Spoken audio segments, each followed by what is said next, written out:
நல்லா இருக்கீங்களா? ஞாயிற்றுக்கிழமை மதியம் மட்டன் சாப்பாடு நானும் எங்கள் வீட்டுக்காரரும் சாப்பிட்றோம். Mutton biryani, chicken dalcha, onion raita. நல்ல டேஸ்ட்டு, காரம் இல்லை, செம்மையாக இருக்குங்க.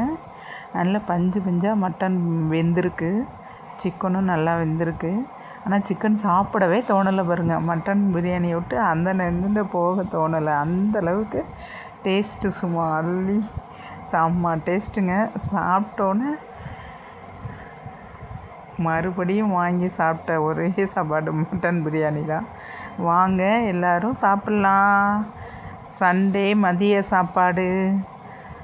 வாங்க அனைவரும் சாப்பிட்லாம். வாங்க,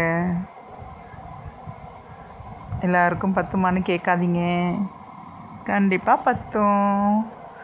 வாங்க சாப்பிட்லாம்.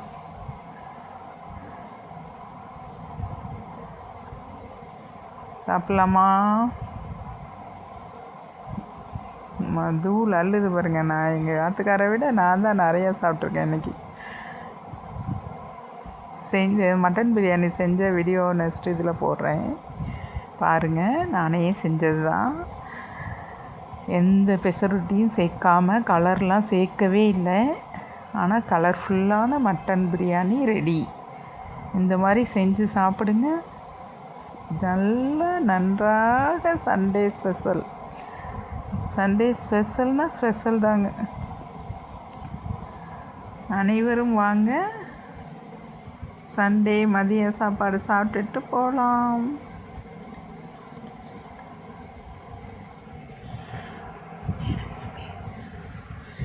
எப்பயுமே சிக்கனை விட மட்டன் தான் நாங்கள் விரும்பி சாப்பிடுவோம். ஏன்னா மறு சாப்பாடு வாங்கிட்டேன், மட்டன் நிறைய பீஸ் இருக்குது, அதனால தான் வேறு கிண்ணத்தில் எடுத்து வைக்கிறேன். ஓவராக சாப்பிட்டோன்னே 1 கிலோ மட்டன், ஆனால் 3 டம்ளர் ரைஸ் தான் வச்சு பிரியாணி செஞ்சோம். அதனால் பார்த்திங்கன்னா டேஸ்ட்டு, அந்த வேக வச்ச தண்ணியை தனியாலாம் எடுக்கல, அதோடய சேர்ந்த மாதிரியே நாங்கள் பிரியாணி செஞ்சிட்டோம். செம்மையான டேஸ்ட்டுங்க. மட்டன் சாப்பிடுங்க. குழந்தைங்களுக்கு ரொம்ப அதிகமாக சிக்கன்லாம் கொடுக்காதீங்க.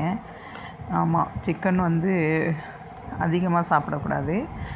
விருப்பப்படுறவங்க கொஞ்சமாக சாப்பிடுங்க. அதுவும் பெண் குழந்தைங்களுக்கு அதிகமாக சிக்கன் கொடுக்காதீங்க. நாட்டுக்கோழி சாப்பிட்லாம்,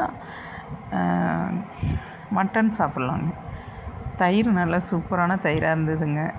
அதனால் தயிரோடு சேர்த்து சாப்பிடும்போது செமையான டேஸ்ட் எழுதுங்க. வாங்க எல்லோரும் சாப்பிட்லாம். எங்கள் வீட்டில் இன்றைக்கி மட்டன் பிரியாணி. லைக் பண்ணுங்கள்.